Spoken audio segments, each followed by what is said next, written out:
I'm Ben Cropp, and I'm going to take you on an amazing voyage that I did way back in the early 1970s. I think you're going to enjoy this one. Come with me.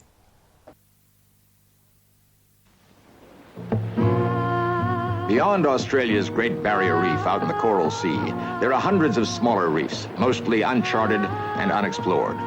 Cyclonic storms and the ceaseless pounding of the surf turn the coral to rubble, and sand cays like little islands form atop the reefs. Tragic accidents cause men to discover these cays when they navigate these waters carelessly or when a storm drives them aground.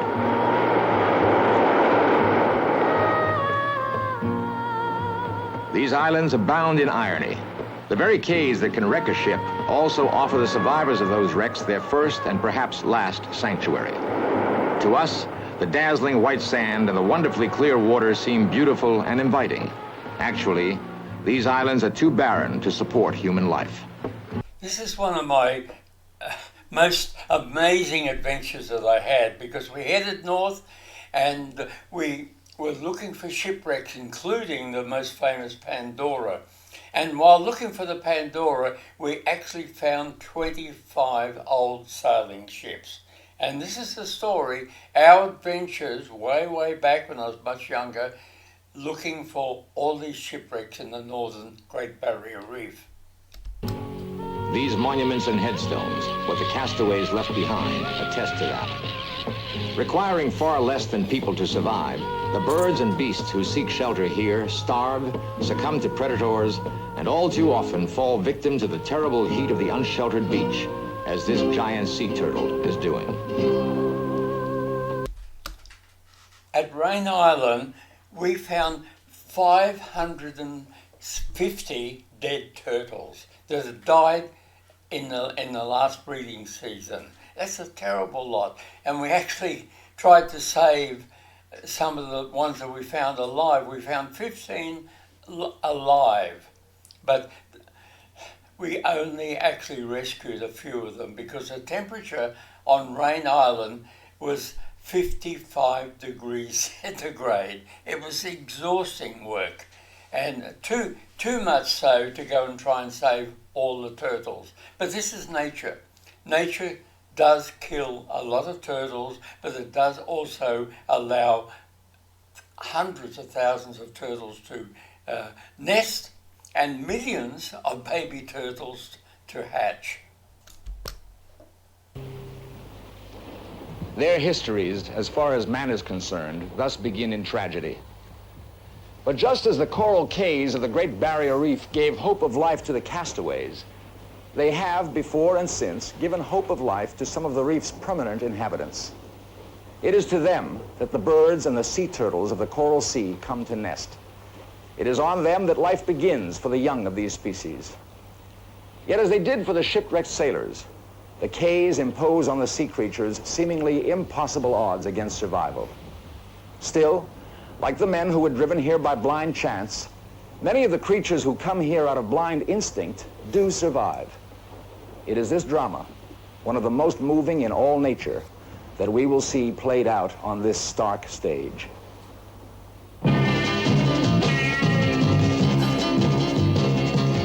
I'm sure you recognise that man, Leonard Nimoy, but better known as Spock, without the pointed ears.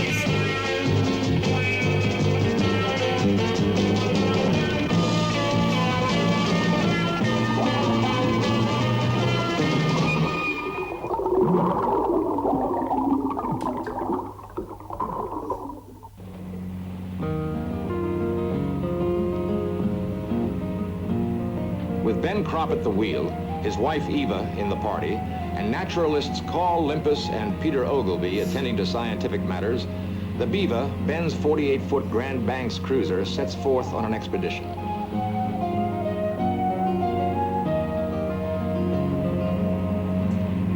The supervising feline is named Gulliver.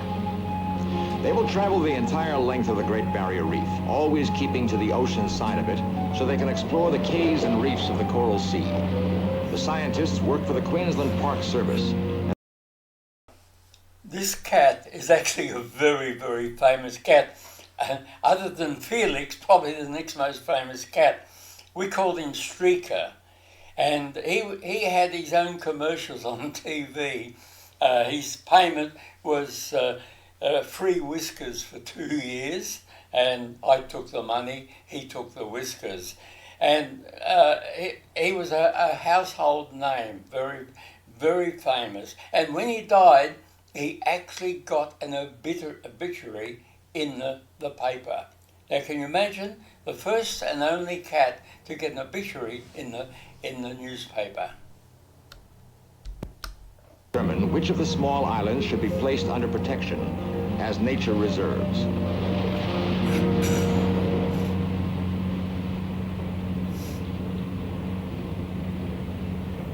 Their first landfall is Cato Island, a small speck of sand guarded by treacherous reefs. The entrance to the lagoon is narrow, no wider than the boat. One mistake, and the jagged coral could destroy Beaver's hull. At high tide, there's only 6 inches of water under the keel as Ben takes the boat in, with Eva acting as lookout.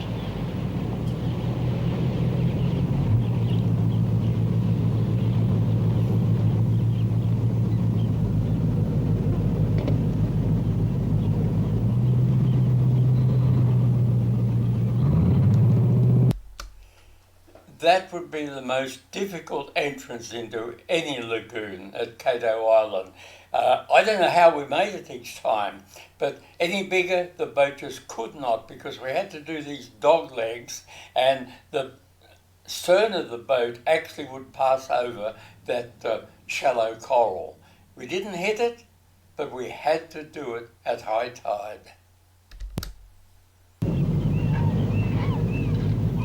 Inside the natural breakwater, the sea is as calm as an inland pond. The thing I liked about this island, the water was so clear that you could see the anchor chain snaking out and the anchor itself clearly seen. The lagoon's beauty is irresistible to the explorers, and the visibility underwater is almost unparalleled in the diver's experience.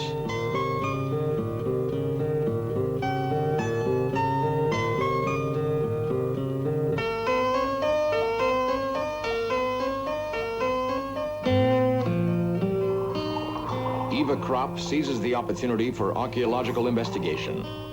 Every ship wrecked on the reef has been tossed over that coral barren. Now, this wreck is the Thomas King. I discovered it, but I did not know that it carried gold bullion. I did not know that when we discovered it. So we did not look for gold. And it was only years later that I heard, oh yes, it had a lot of gold. Oh, whatever. But someone must have got it, because we did go back, we did look for the gold and couldn't find it. I wish then, right after discovering it, we'd known about that. We couldn't resist looking for gold for sure. And has finally settled to the bottom in Cato Lagoon. This anchor belonged to a German sailing ship, the Deckenhuten, which went aground on the reef in 1853, joining such earlier wrecks as the Annie and the Thomas King.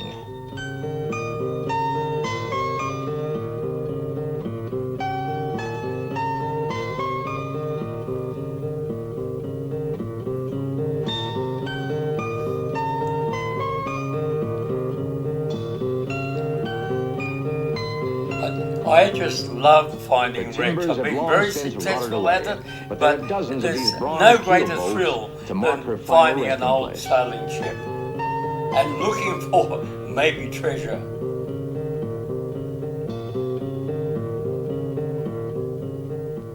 The coral sea reefs are alive with sharks.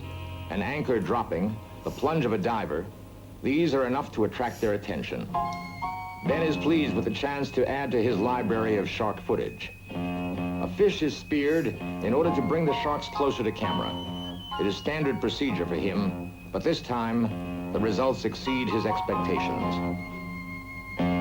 A single fish is not enough to satisfy 7 sharks, and they turn savagely on the divers, who have to kick for their lives.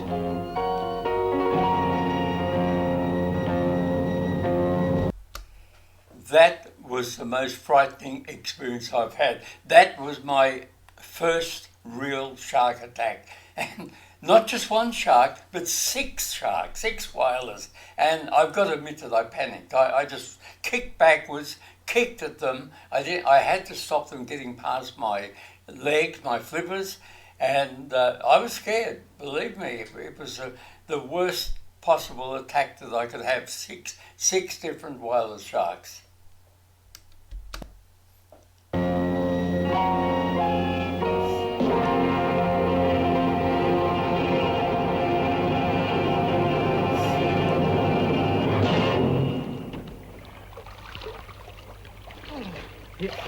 What was all the splashing?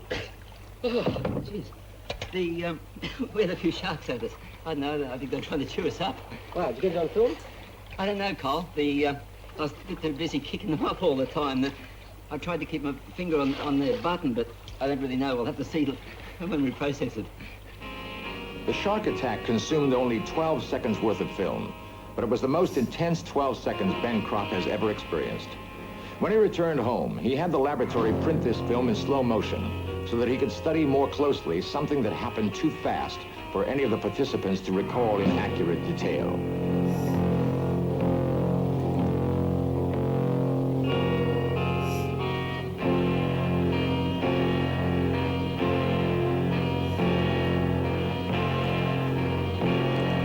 I can truly say that is the only real shark attack I've had.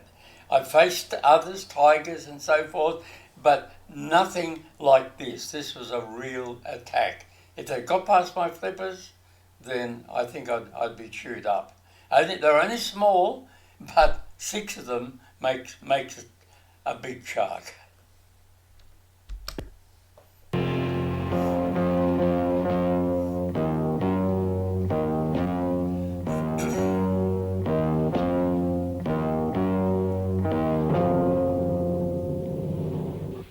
The study of sharks is something that is forced upon those who voyage in the coral jungle. But it is not the main business of this expedition. Sea turtles are. One of the chief values of the coral sea cays is as a mating and breeding ground for them. It is January, their mating season. Another male circles this mating pair, then decides three's a crowd. This is the greatest Turtles do everything in slow motion. rookery of turtles The female in must the world. bear the weight of her Believe spouse me. for several And hours. here in The Australia, weight in the increases far north, when the supporting and tide it is runs the out. greatest in the world.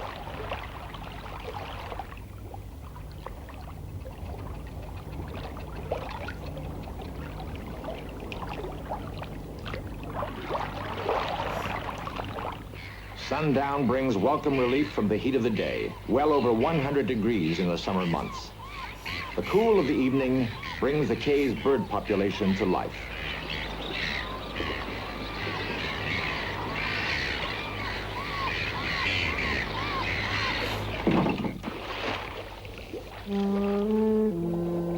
Nighttime changes the character of life in the waters of the lagoon. Many of its creatures rest when darkness falls, but for others, it offers cover for hunting forays.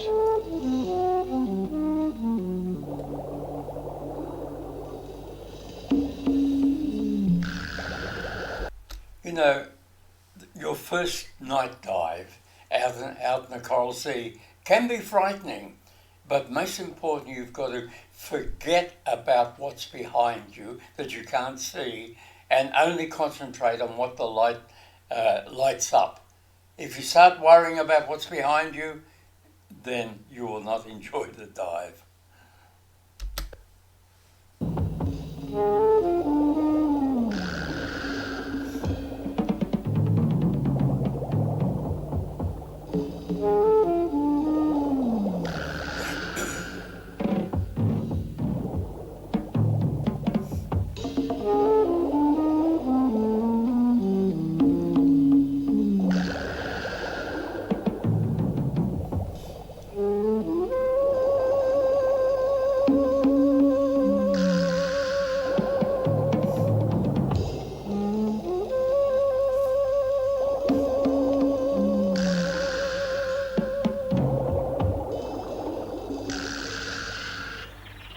Carl Limpus is one of the world's leading experts on marine turtles. The female of the species always emerges from the sea at night to lay her eggs under cover of darkness, when she and her hatch are safest from enemies.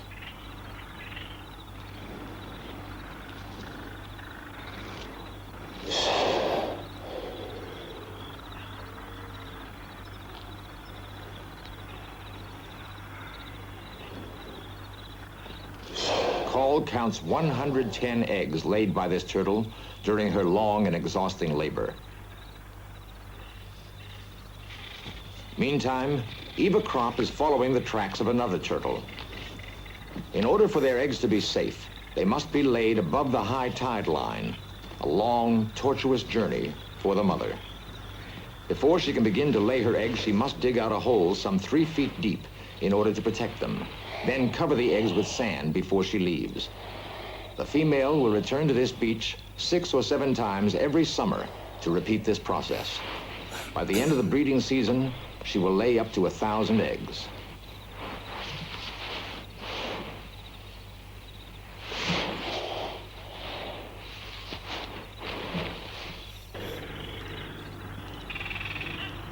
The reason for this enormous productivity is simple. Turtle hatchlings are among nature's most helpless creatures. In 10 weeks' time, they will emerge from these eggs, and no more than 25% will survive the journey down to the beach and through the shallows to the deep sea, where their true struggle for survival will begin.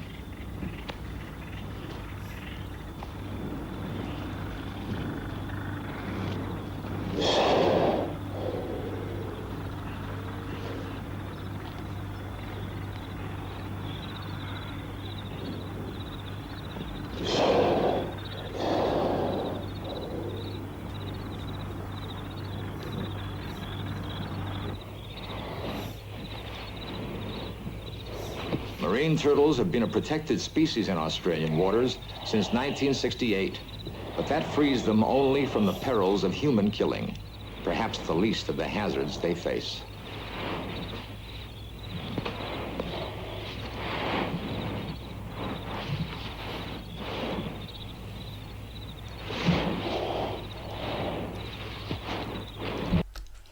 As I mentioned, this Raine Island is the greatest green turtle rookery in the world. It is incredible numbers. And they're not just local turtles, they come from 1,000 miles away.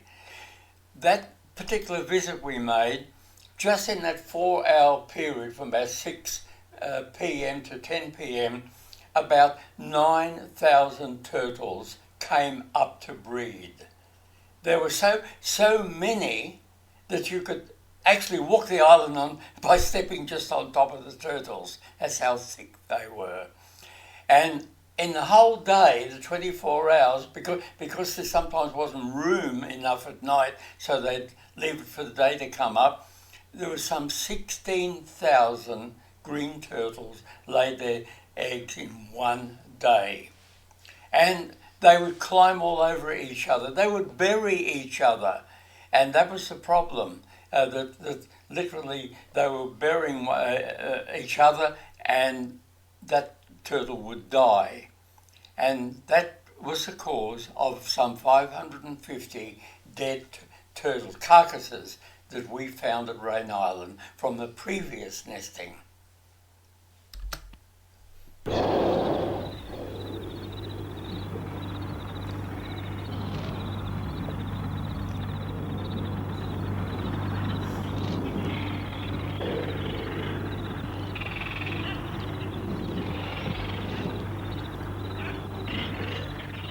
After Eva leaves, the turtle, now nearly exhausted by her labors, faces the most difficult portion of her journey.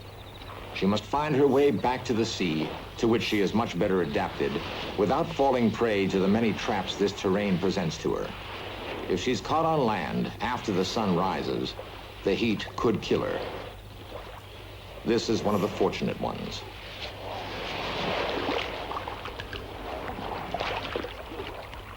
The Cato Island beach can be a pleasant place to stroll if you have a well-equipped boat anchored nearby to live on. The automated weather station warns the Australian mainland when tropical storms approach. Another reason for the ecological importance of the coral cays is that they serve as nesting grounds for thousands upon thousands of birds. These are gannets. The mother's pulsating throat signals her anxiety about her chick when strangers are near.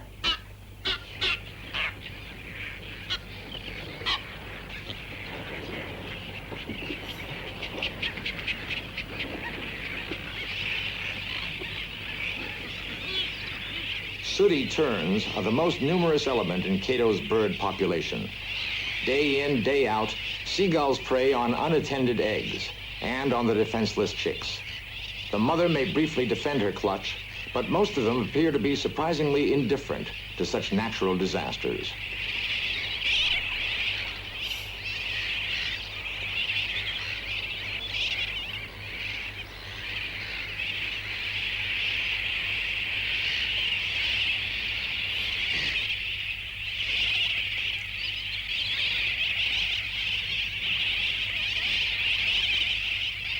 Each of these chicks has lost its mother. When one mother locates her chick, she's happy to take both wanderers under her wing.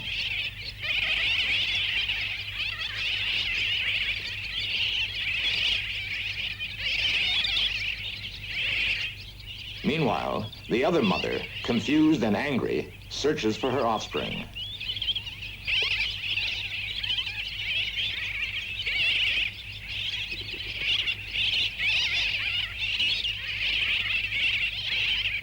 When she finds it, she vents her anxiety on the baby's rescuer.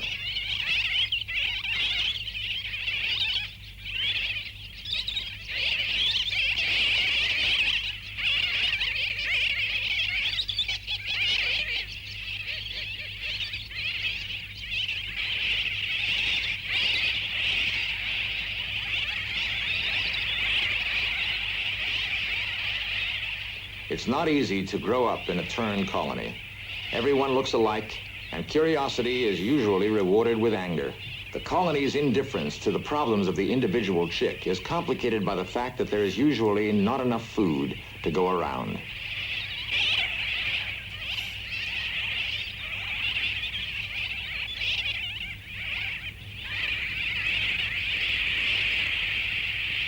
Many offspring just don't make it to maturity.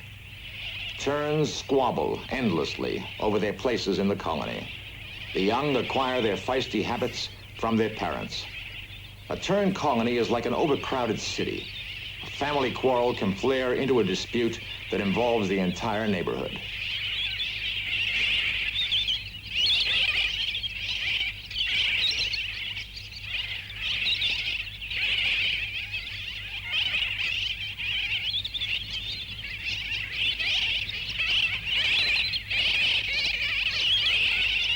The waters in this region are rich in food for the terns, and the adult birds are constantly on the wing trying to fulfill the needs of their ever-hungry young.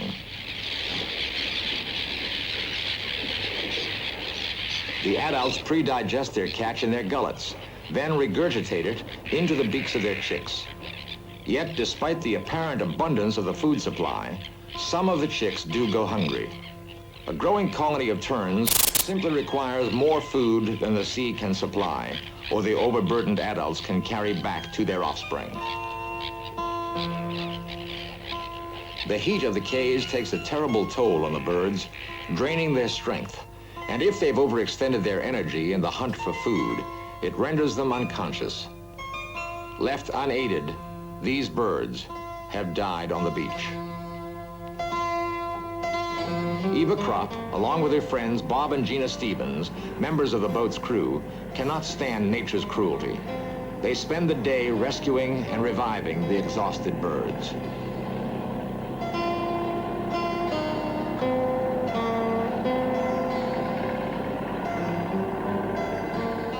If the young life of cay birds, like the terns, is hard, the beginning of a turtle's existence is almost unbearable to contemplate. Almost all their meager reserves of strength are used up in the struggle to hatch. Immediately, they must head for the sea, since they have no hope of surviving for more than a few hours on land. Each dip and rise in the terrain presents a potentially fatal obstacle.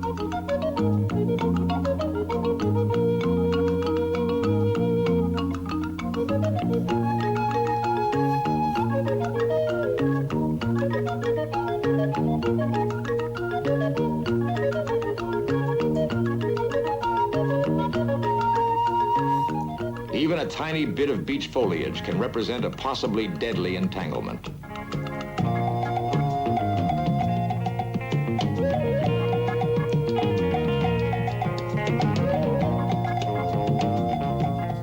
The geography of the cays is the least formidable of the hazards the hatchlings face.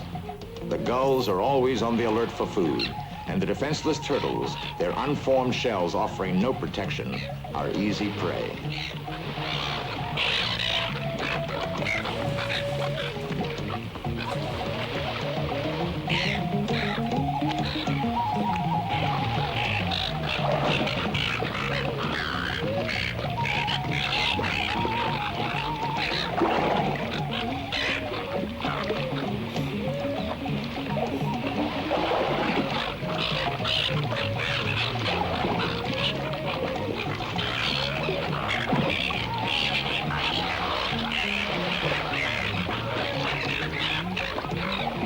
These little ones are among the very few out of the hatch to make it to the water.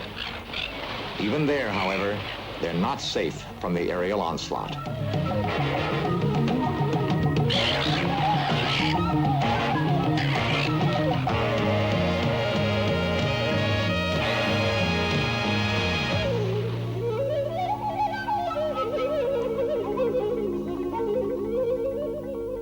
Nor is there safety in the ocean itself. There, the fish wait the survivors of the ordeal on land. Again, one of the hatchlings makes a lucky escape.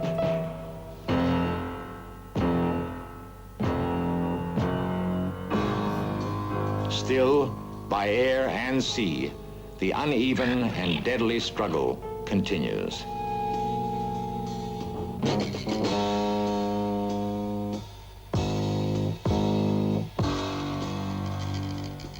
When it is all over, only a single hatchling is left alive, swimming desperately for the vastness of the open ocean where predators may overlook it.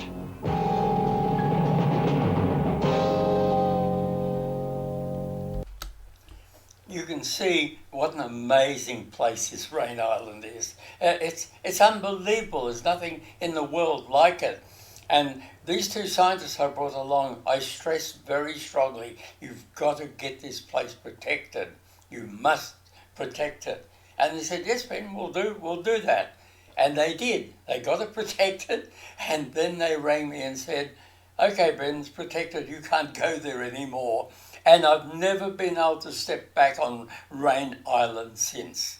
But at least the animals are a lot safer than before.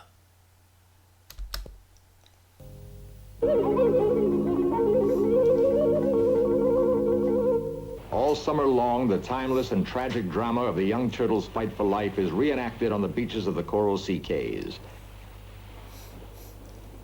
At the edge of the sea, an enemy waits, the ghost crab. The trip down the sand dune is dangerous. If it loses its balance and flips onto its back, the turtle may never be able to right itself and continue its journey. The turtle survives its trek across the sand wastes, only to fall into the grip of the ghost crab.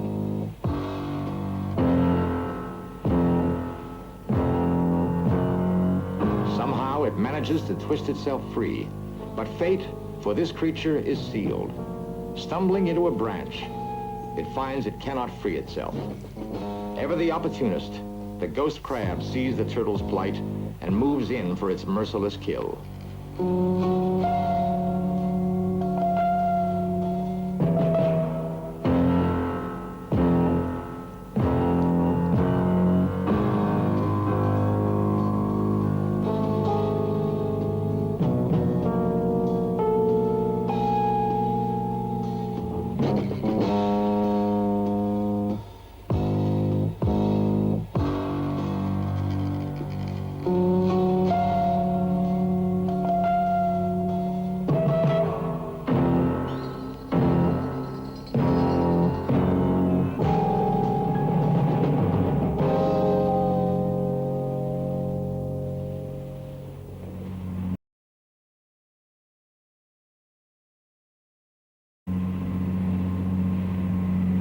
are many more reefs and cays to explore, and accompanied by a flashing school of dolphins, Ben Cropp's expedition heads now for Wreck Reef, 60 miles to the north.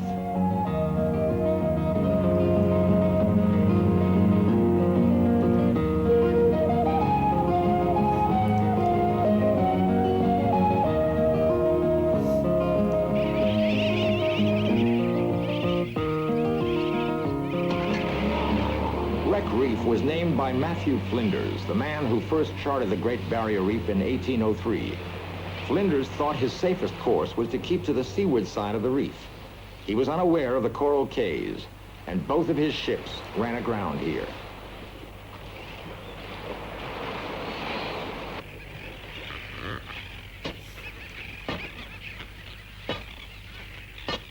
"80 survivors straggled ashore here on this spot, bringing with them 11 cannons and several hundred cannonballs, some of which Ben now salvages.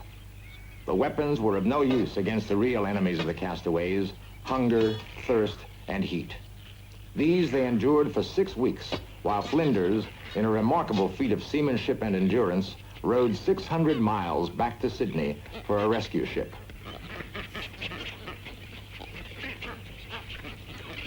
The gannets watch. This nervous play with nesting material is their only response to the intruders. While Ben Cropp and his party go about their salvaging activities, these terrestrial hermit crabs find shelter from the heat of the sun beneath a rock. They will emerge when it is cooler to feed on the dead birds they find along the shore.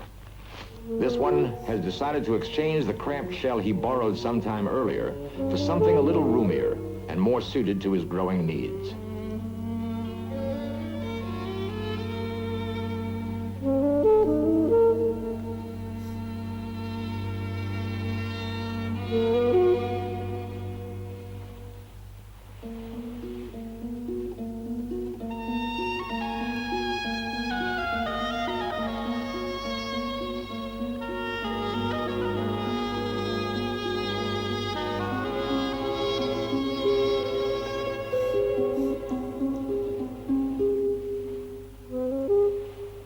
The crabs are well along an evolutionary path that has led them from life in the sea to life on land. They now need only one short swim per day in order to survive on land.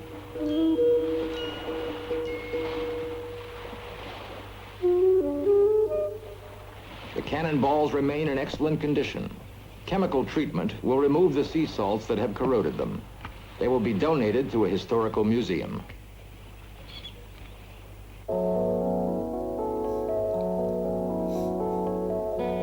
In addition to Flinders' ships, the Cato and the Porpoise, 6 other sailing vessels were cast up on Wreck Reef in the 19th century. Little remains of them now in the waters of the lagoon.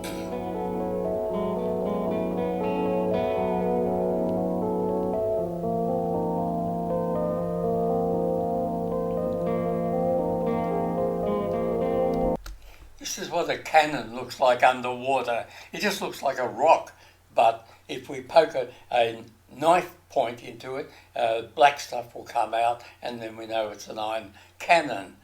Now, it wasn't difficult to find the porpoise, because when they were stuck on the island, they had an artist there, and he actually drew where the wreck on the reef from the island. The island was called Wreck Cay, of course, and we could see the porpoise out at a certain angle. So when we got to the island, we looked at that same angle, went out, yes, there was the porpoise.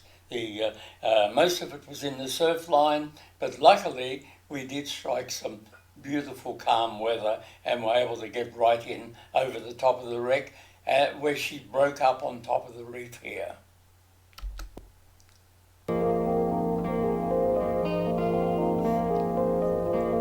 Oh, that looked like a rock. That is actually a ballast, iron ballast. You know, it's pig iron ballast, which they often used instead of rocks in the ship. It was very important to keep the ship stable in heavy seas.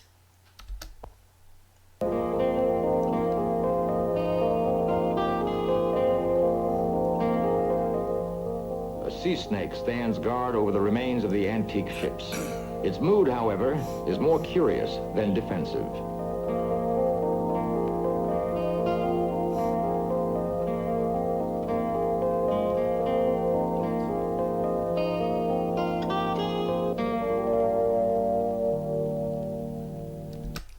Now, you can tell the age of the ship by its anchor, simply by its anchor. Now, we can see a ring there, and that ring is attached to the shank, to the main part of the anchor, the shank. In later ones, it looked like a giant shackle, but here it's just a ring. And if you go down to the other end, where the flukes are, you'll find that it's pointed like this. And that tells, and also there's no crosspiece, because the stock itself was made of wood. So that rotted away, while a more modern anchor would have a iron stock going through it. So this way I can look at that and I can say, wow, that is a very old anchor. In fact, it's what I call a British Admiralty old stock anchor. Old wooden stock anchor, I'll say that again. A British Admiralty old wooden stock anchor. Pretty standard around the 1800s. So we know we found the porpoise here.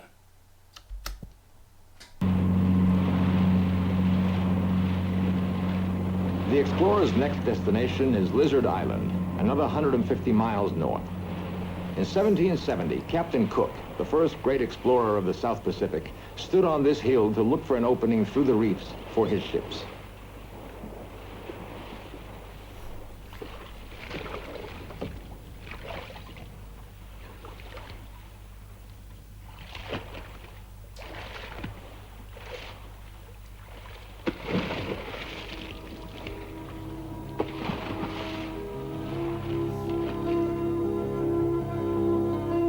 The waters of the island's lagoon teem with life.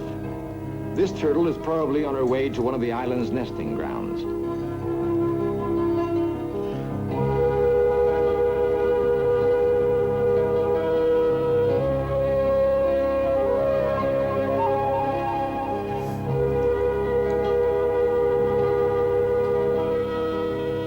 This potato cod weighs about 40 pounds. Those spots are the male's way of advertising that he's available. They will disappear after he finds a mate.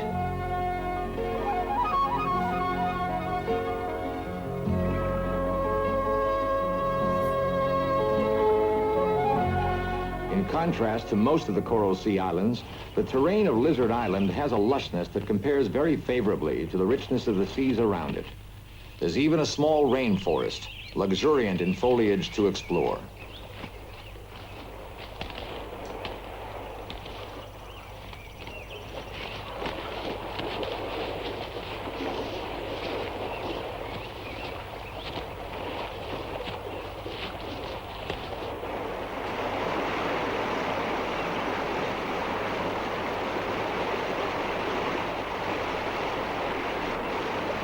Its waterfall is irresistible.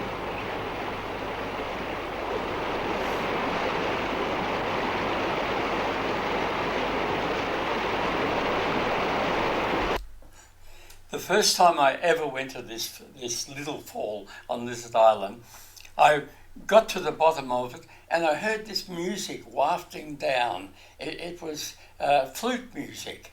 It was just weird. So I followed the little creek up until I got to the top, and there was this naked woman playing the flute. Now, that is surreal. I mean, I'm looking at it, I can't believe what I'm seeing. It was so surreal, but it was true. So I'll never ever forget the first time that I came to this little baby waterfall.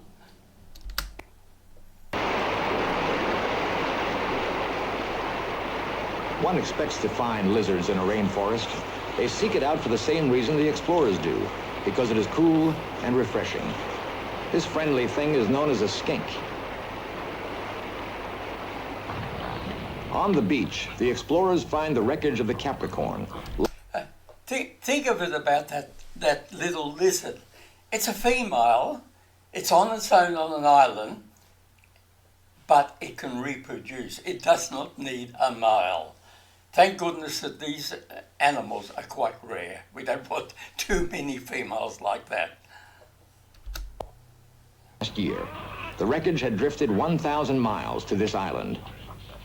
The lizards of Lizard Island also inhabit the beach, and their story is a remarkable one. This little island-dwelling gecko, Lepidodactylus, it'll be a female. We can tell this for sure because there's no males known for this particular type of lizard. She'll be carrying 2 eggs. She'll normally lay these in a crevice of a tree. With no males in the population, it means that the females can produce eggs that don't require any fertilisation. It of course means that for this species, they can colonise an isolated island like this with just a single lizard reaching it on driftwood, being able to reproduce without a mate having come along with it.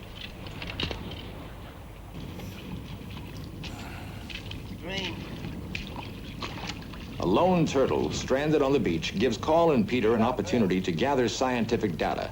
There's still much to learn about turtle growth and their migratory habits. Measuring the turtle is no problem. 16.5.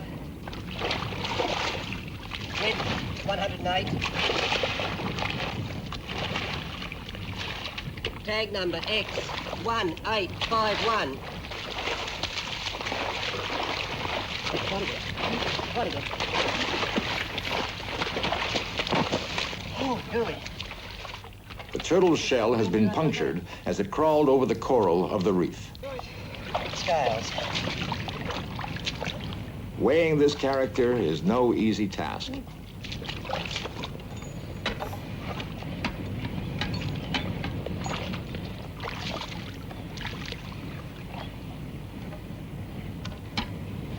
Facing your way.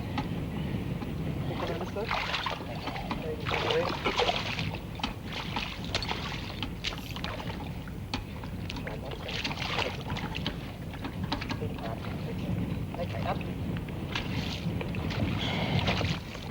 175. The scientist's scale weighs in kilograms. In non-metric terms, that means 385 pounds.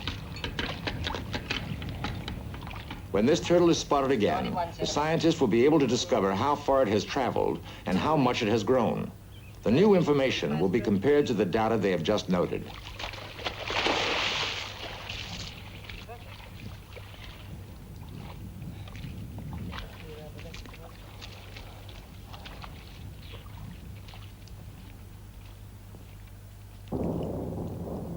The expedition's final destination is Raine Island.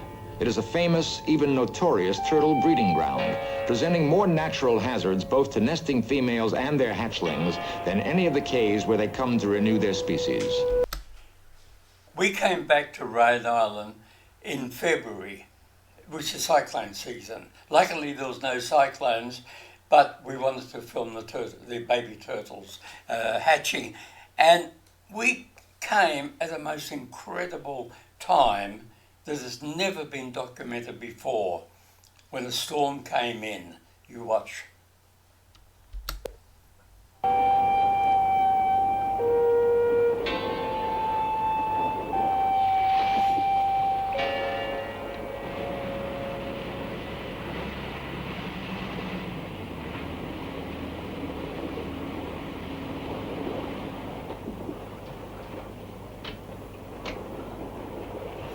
The beach is covered with the tracks of turtles which came here the night before to nest. The scientists estimate that 400 of them assaulted the beach on a single evening.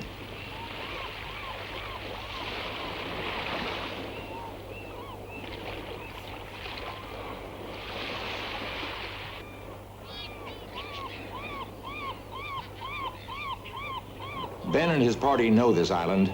They know what awaits them is evidence of a tragedy that endlessly repeats itself. 19th century explorers, surveying what seemed to them a mass graveyard, believed the marine turtles came to Raine Island to die. That is not true. They came here seeking to renew their species. But the island is a natural death trap for them. Some of them, returning from inland to the sea, fall over precipices, land helplessly on their backs, and die with agonizing slowness. Others get wedged between rocks and die because they cannot crawl backwards. Some dig too deeply into the soft beach sand when they lay their eggs, and it collapses on them.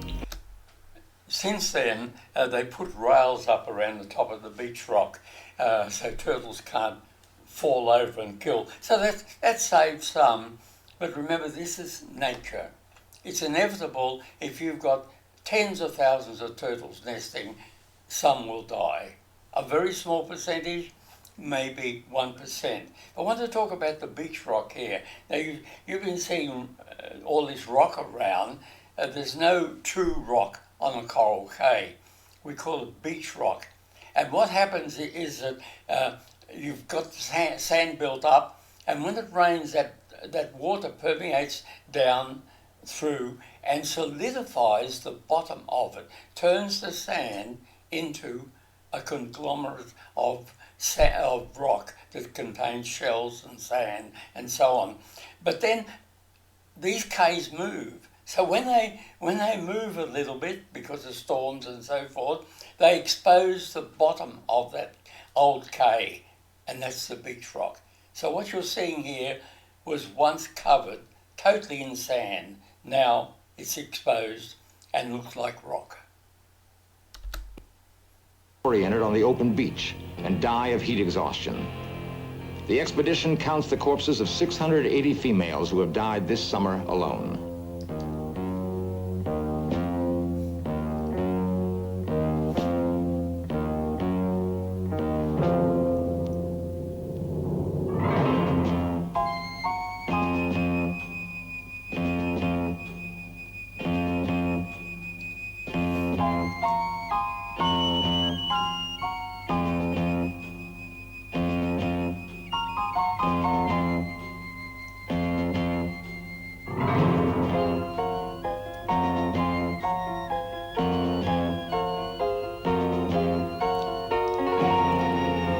Really is sad, what you're seeing, but that's nature.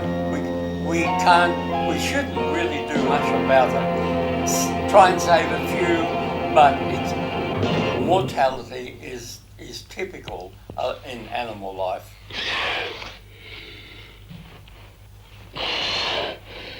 Eva Cropp comes across a turtle that has fallen on its back. It may have been lying this way for days or weeks.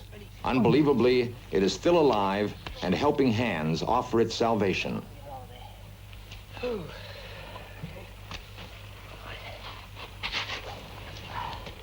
There you are, girl. Come on, come on. Come on.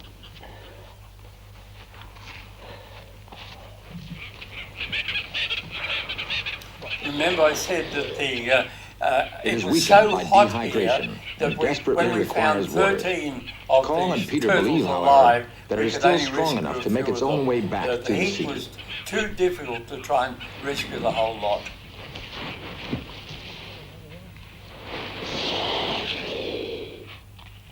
The heat was actually Men once believed they could live in this harsh 55 environment. degrees. In the 19th century, And there was, there's no briefly, shade. a guano mining operation on Raine Island. Later, a tower was erected to serve as a beacon and as a shelter for those who missed its warning signal. Convicts cut this 5-foot-thick masonry from the beach rock. Reward for their labor was a 6-month reduction in sentences.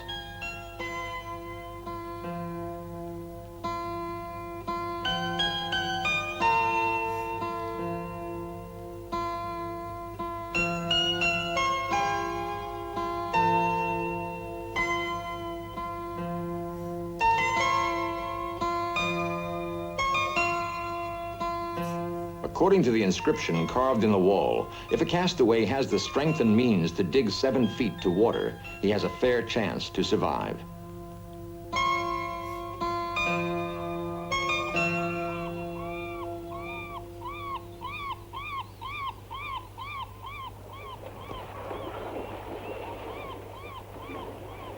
Nightfall brings an end to exploration. The next morning, they find the turtle they thought they had saved. It had died during the night. They overestimated its strength and ability to return to the sea. As they continue their explorations, the party discovers other turtles trapped alive under ledges all along the beach. They will not repeat their first mistake. All living turtles will be dragged right into the water so they'll have the best possible chance to survive. It's hard labor, but rewarding. Okay, take that on, huh? Take that time.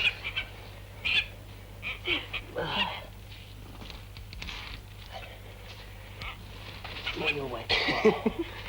On your way.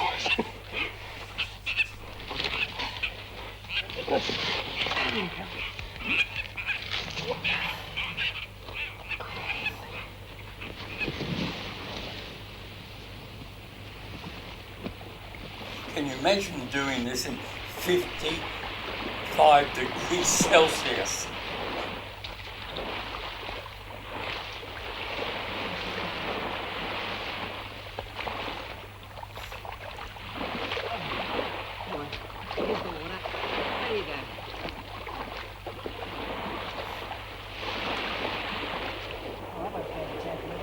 Buried under a rock fall, this turtle was first passed up for dead. It's a long haul to the beach, and the temperature is 126 degrees in the open. In all, Ben Cropp and his party returned 13 turtles to the sea during this hard day's work.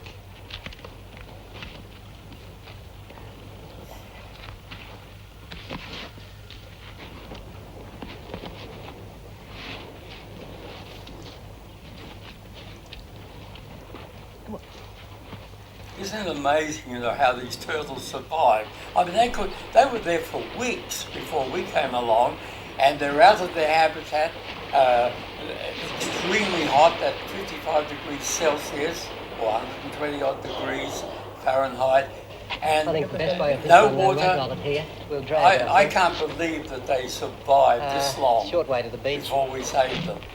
You put a rope on the far flipper.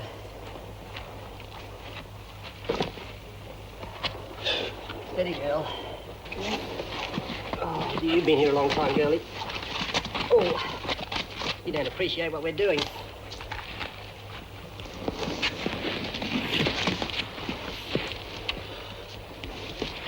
Right, where you want to go? Straight through? Yep, let's go. Poor turtle, she really doesn't know that we're doing a wonderful thing for her. We're giving her life.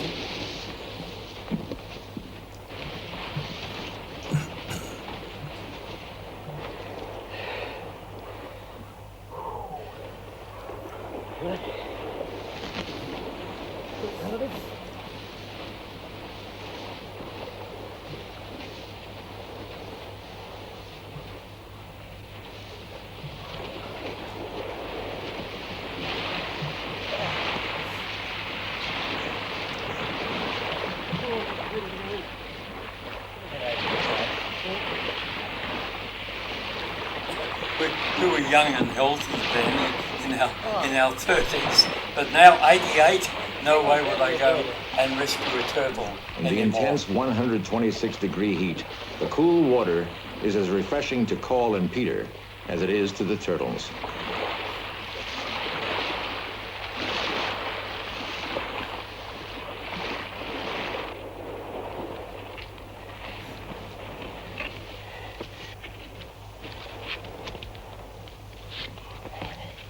Of course, Call and Peter tag the turtles, hoping to add everything they can to the body of scientific knowledge about them.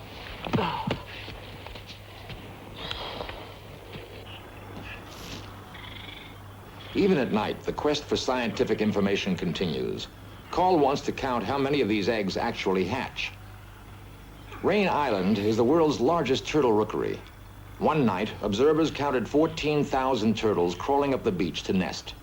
They estimate that the annual total is close to 200,000 and that 100 million hatchlings are produced here. A surprisingly large number of hatchlings have made it to the water tonight.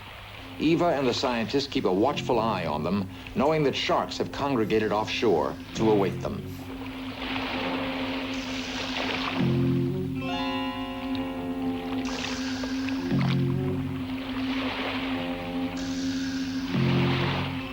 Hoping to improve the turtle's odds slightly, they've hooked one of the sharks.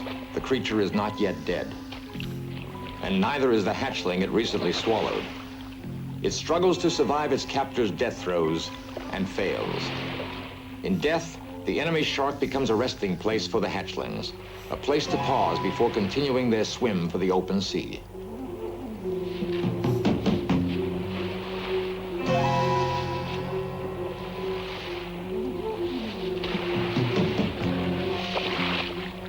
Sharks seem to instinctively know when the young turtles will begin their migration to the sea. They're always there, waiting for them. The scientists decide to perform an autopsy on one of them.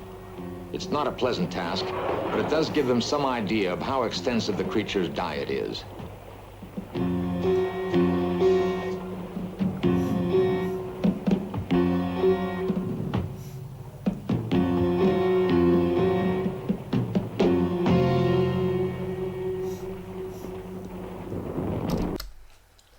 Predation is enormous on Raine Island.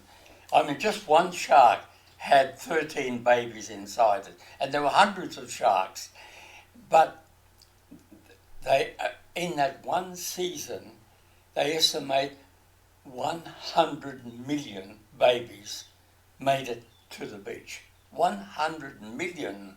And even though the predation is high, and those little babies, only maybe 1 in 100, will reach maturity, that is still a lot of turtles. And that's why this area is so important. But also we just arrived here and caught a phenomena which was simply a big black storm heading right for the island.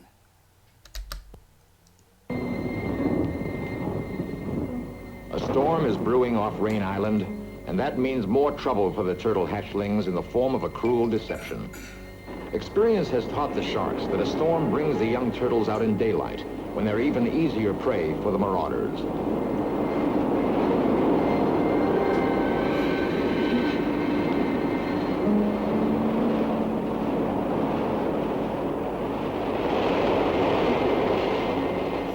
The storm blocks the sun, the rain cools the sand, and the waiting hatchlings, thinking night has come, emerge from their hiding place. Down the beach they come, an innocent parade. In the surf, the sharks take full advantage of nature's sinister trick. To the human watchers, the situation is unbearable. Some of those sharks are man-eating whalers, but the members of the expedition don't care.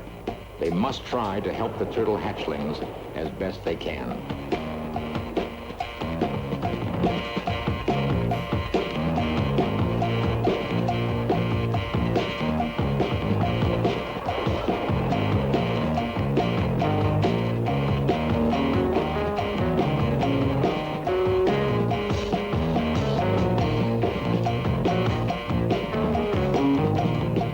Measured against the magnitude of the destruction Raine Island visits on the turtles who try to begin life there and so often find death, the rescuers' efforts will amount to little more than a gesture.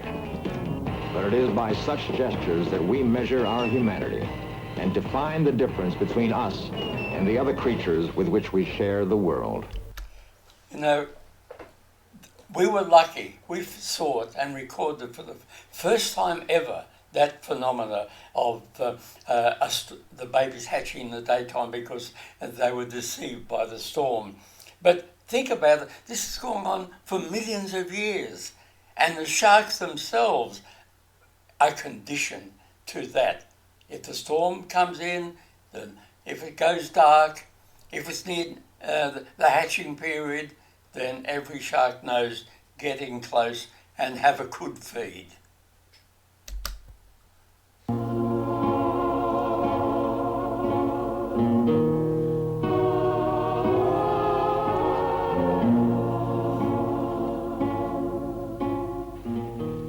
In the midst of death, life prevails.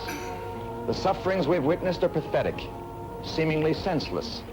Yet the fact remains that the majority of hatchlings make it to the comparative safety of deep water. Raine Island returns more turtles to the ocean, to their natural element, than any other nesting ground we know of. What seemed a tragedy as we witnessed it turns out to be a miracle of sorts, a thing that properly fills us with awe and wonder.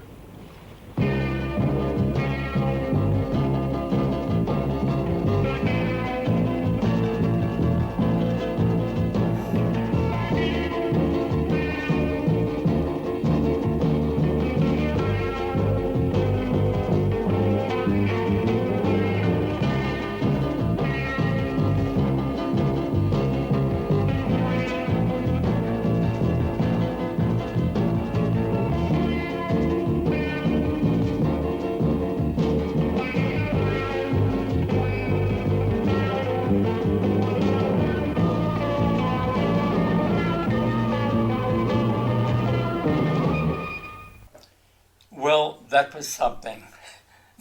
That was really, I think, my greatest adventure, to see nature at its worst, really, but it still is nature.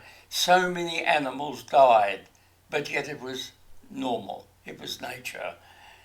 Oh, I wish I could go back to that island, but now that I've helped get it protected, I can't go back there, and I do miss it. A great, great place.